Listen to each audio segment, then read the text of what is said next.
Assalamualaikum warahmatullahi wabarakatuh dan selamat sejahtera.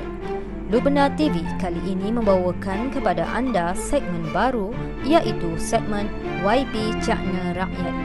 Segmen ini akan mendekati YB-YB di Terengganu untuk berkongsi aspirasi YB di DUN atau Parlimen masing-masing. Untuk siri pertama, kita akan bersama Yang Berhormat Ahmad Shah Mohamad Adun Bandar. Beliau dilahirkan pada 8 Jun 1968 di Kampung Hiliran, Kuala Terengganu.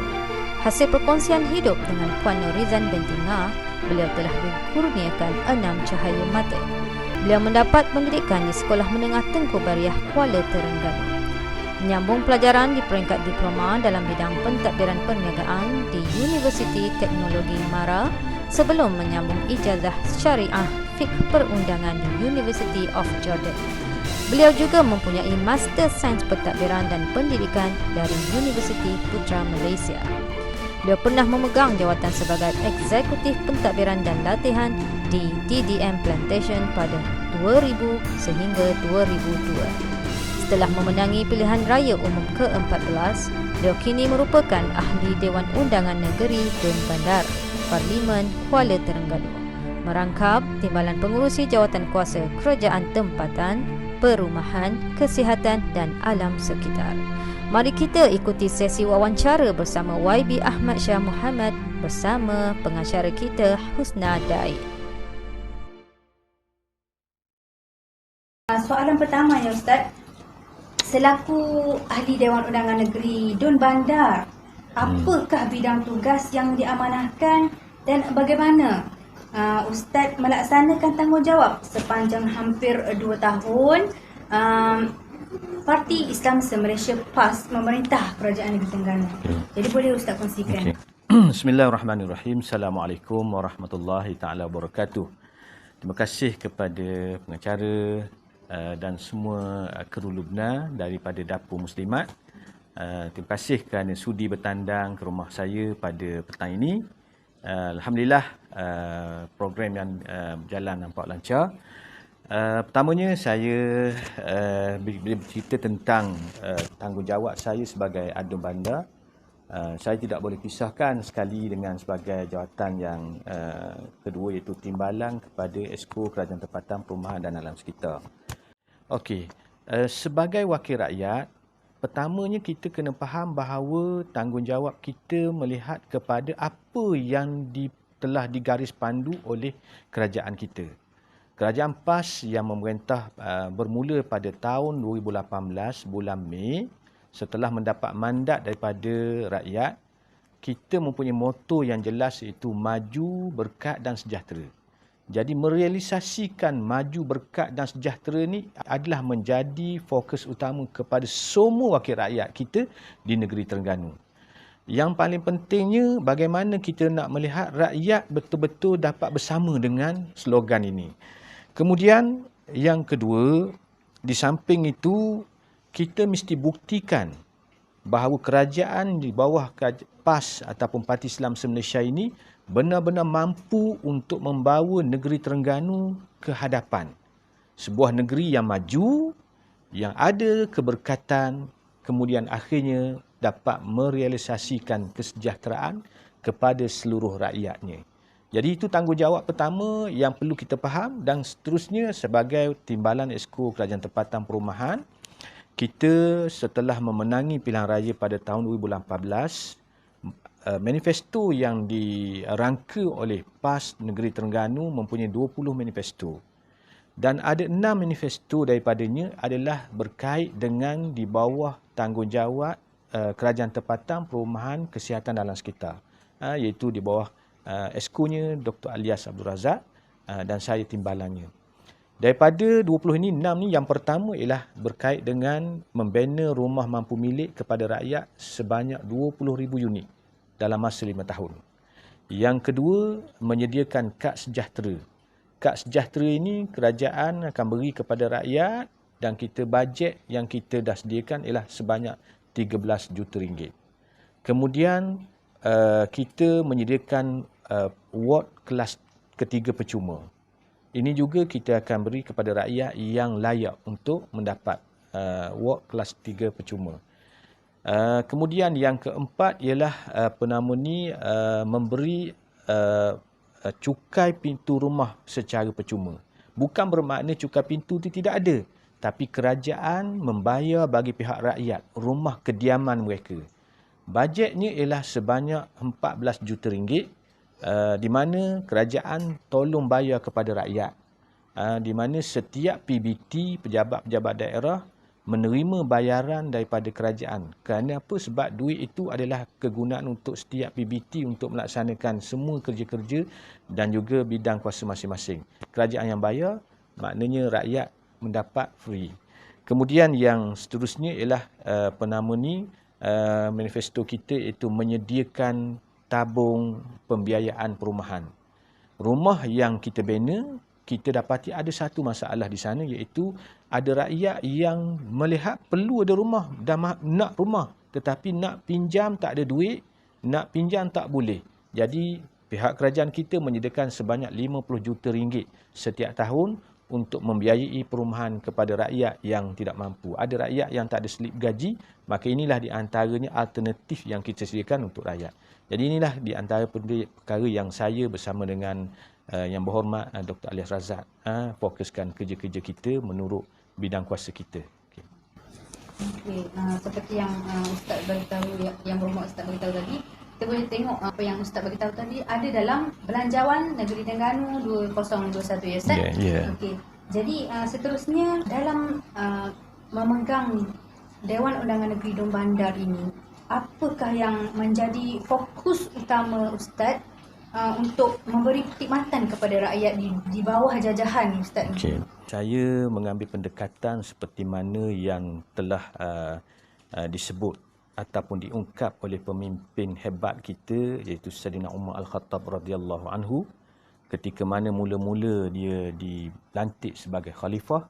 Di antara ucapan Sayyidina Umar Al-Khattab ketika dilantik, dia menyebut bahawa ad-dha'ifu 'indakum qawiyyu 'indi wal qawiyyu 'indakum dha'ifu 'indi. Orang yang kuat di kalangan kamu adalah lemah di sisi saya. Maknanya orang yang mempunyai kedudukan, yang ada duit, yang berkuasa, yang hebat, dia lemah di sisi aku dan aku patut membantunya. Adapun orang yang lemah di sisi kamu, di sisi kamu, sudah pasti mereka ini kuat di sisi aku. Jadi dua benda yang dipakai supaya menjadi satu kaedah bagaimana melaksanakan tanggungjawab. Saya mengambil pendekatan ini di mana masyarakat bandar ni bukan masyarakat yang satu taraf. Ada golongan yang kaya, ada golongan yang berpendidikan tinggi, ada golongan yang lemah, yang tidak berpendidikan dan terdiri daripada pelbagai bangsa. Jadi bandar ni dia agak unik sikitlah. Walau macam mana pun, tanggungjawab saya akan menjadi lebih hebat, lebih banyak cabaran bagaimana nak memastikan ke semua sektor, semua segmen ini dapat saya santuni. Alhamdulillah, di bandar kita mempunyai jentera yang kuat. Saya dibantu oleh Pusat Khidmat Masyarakat Dun Bandar bersama dengan IMIX Dun Bandar dan termasuk juga MPKK kita yang berwibawa. Jadi untuk memfokuskan gerak kerja kita bukan satu perkara yang terlalu sukar. Jadi di antara perkara yang saya melihat di bandar ini seperti mana yang saya sebut sebelum ini, di mana kerajaan mempunyai slogan iaitu maju, berkat dan sejahtera.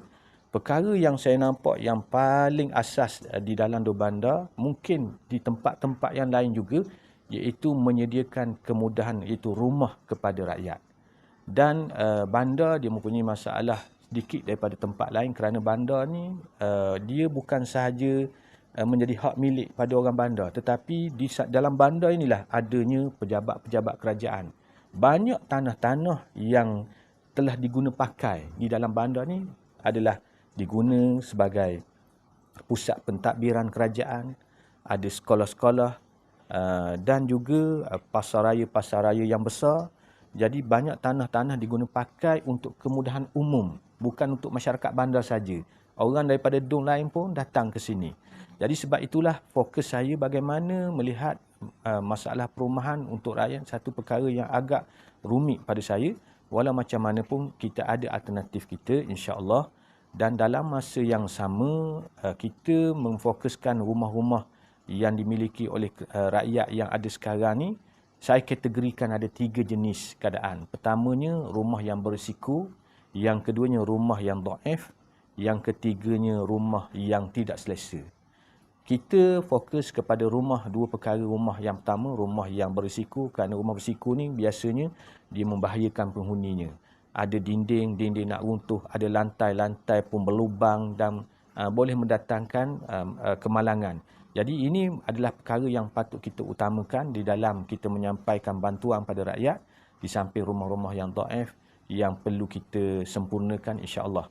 Dan alhamdulillah di bandar kita telah membelanjakan untuk rumah dan bercampur dengan membaiki menurak jalan, termasuk membina longkang-longkang, kerana dalam bandar ni dia penduduknya padat.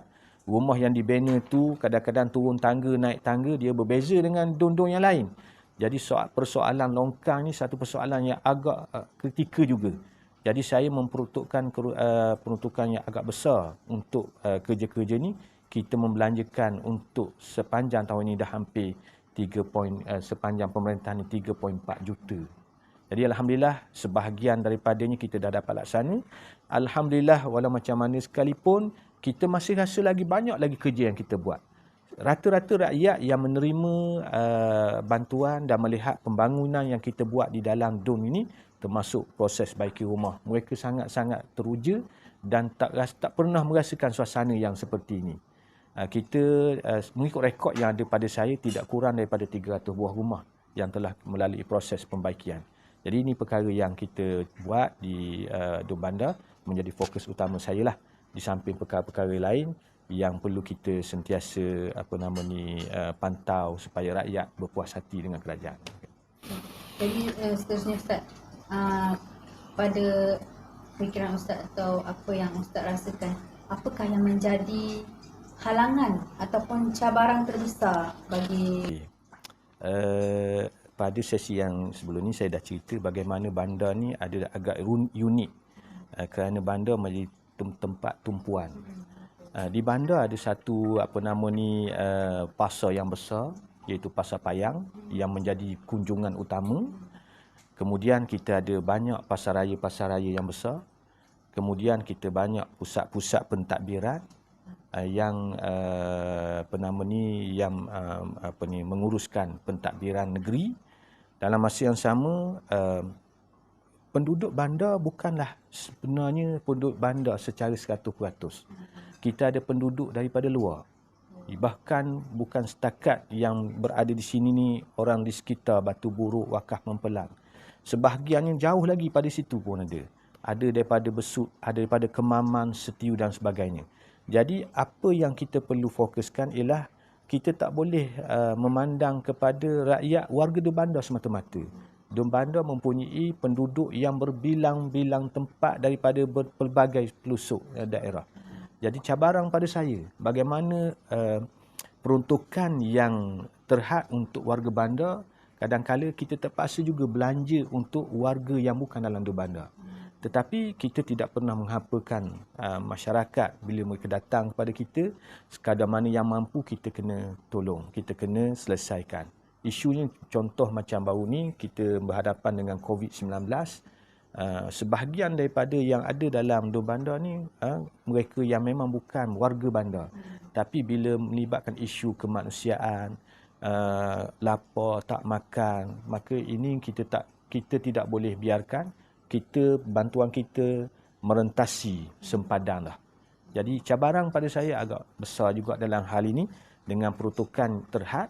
Walau macam mana pun dengan bantuan daripada banyak agensi, NGO, pejabat-pejabat kerajaan, mereka-mereka yang bermurah hati, alhamdulillah kita dapat lalui COVID pada peringkat awal dulu dalam suasana yang rasanya agak lancar lah, alhamdulillah. Jadi oleh kerana seperti mana yang saya sebut tadi, luasnya masyarakat yang ada dalam bandar ni daripada pelbagai DUN, rakyat yang daripada pelbagai peringkat, di samping pelbagai bangsa. Jadi sudah pasti saya mesti adunkan pendekatan yang berbeza-beza supaya rakyat kita semua yang berada dalam dua bandar ini dapat menikmati apa yang disediakan oleh pihak kerajaan. Betul yang Ustaz katakan, yang seperti yang kita tahu, peruntukan setiap DUN adalah sama ya Ustaz? Ya, sama saja. Peruntukan setiap DUN adalah sama, tetapi kita dapat lihat perbezaan di DUN-DUN yang lain, dia tidaklah sepadat seperti mana di DUN bandar Ustaz. Jadi seterusnya Ustaz, saya ingin tanyakan kepada Ustaz lah, setakat yang Ustaz telah laksanakan sepanjang 2 tahun ini, apakah yang Ustaz rasakan sebagai satu kejayaan atau satu pencapaian yang boleh dipuashatikan atau boleh dirasa puas hatilah? Okey, diri saya sendiri. Masyarakatlah yang ukur dan sama ada kita sudah melaksanakan tanggungjawab secara sempurna ataupun tidak. Tetapi alhamdulillah bagi saya lah, kerajaan baru yang berusia hampir 30 bulan, kita melaksanakan tanggungjawab sebaik yang mungkin. Apa yang saya sebut tadi, kita telah membelanjakan sejumlah duit yang besar untuk memastikan rumah-rumah penduduk di dalam warga bandar ini dipulih, diberikan keselesaan yang telah menendam belanja hampir 3.4 juta dan rakyat boleh melihat walhal maknanya dalam masa 2 tahun setengah ini ataupun 30 bulan ini bukanlah satu jangka masa yang terlalu panjang berbanding dengan usia kerajaan ataupun usia pemerintahan dalam negeri kita ni daripada selepas merdeka sehinggalah pada sekarang. Tetapi bila kita melihat masuk ke kampung halaman, kita akan jumpa dengan pelbagai jenis rumah yang yang teruk, yang dhaif, masyarakat yang susah. Jadi itu satu cabaran yang besar pada saya dan juga mungkin kawan-kawan kita daripada DUN-DUN yang lain. Pada saya bila kita turun ke dalam masyarakat, kita melihat sebagai satu gambaran kegembiraan rakyat. Bila melihat rumah-rumah yang telah yang buruk, yang uzur, yang berisiko dibaik pulih.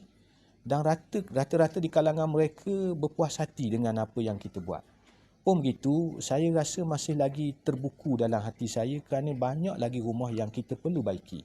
InsyaAllah bagi saya dan rakan-rakan dalam Pusat Khidmat DUN Bandar, termasuk IMIT, termasuk MPKK kita bersedia untuk memberi khidmat yang terbaik kepada rakyat. Kita ada masa lagi, insya-Allah pada tahun 2021 ini peruntukan untuk membaik pulih, membaiki jalan, membaiki longkang kita akan guna sepenuhnya supaya rakyat benar-benar boleh menikmati selama satu penggal PAS memerintah Terengganu. Dia akan dapat melihat bagaimana perubahan demi perubahan yang dibuat di pihak kerajaan. Sekarang ini kita masih lagi berada dalam situasi pandemik COVID-19 yang mana hampir seluruh dunia terjejas dengan COVID-19 ini. Jadi sebagai timbalan pengerusi jawatan kuasa, kerajaan tempatan, perumahan, kesihatan dan alam sekitar negeri Terengganu, apakah yang Ustaz boleh kongsikan sebagai satu usaha daripada kerajaan negeri Terengganu, pimpinan Parti Islam Se-Malaysia PAS ini untuk membantu masyarakat kita, khususnya peniaga usahawan yang berada dalam Terengganu? Okay. Memang sudah menjadi satu perkara yang sudah maklum pada masyarakat bahawa pandemik COVID-19 ini mendatangkan kesan yang agak serius, terutamanya kepada mereka yang bekerja sendiri, para peniaga, usahawan. Dalam masa yang sama juga, kita tidak boleh sangkal bahawa setelah kita melalui lockdown selama 84 hari, bila dibuka saja, rakyat boleh keluar, perniagaan sebahagian daripada melonjak begitu drastik, termasuk industri-industri yang berkait dengan perhotelan, homestay, peniaga-peniaga makanan, kedai-kedai makan. Mereka kadang-kala sampai keletihan apabila menyambut tetamu yang datang kerana orang ramai seolah-olah macam keluar daripada penjara. Jadi setengah daripadanya menyatakan bahawa perniagaan mereka telah meningkat berkali-kali ganda.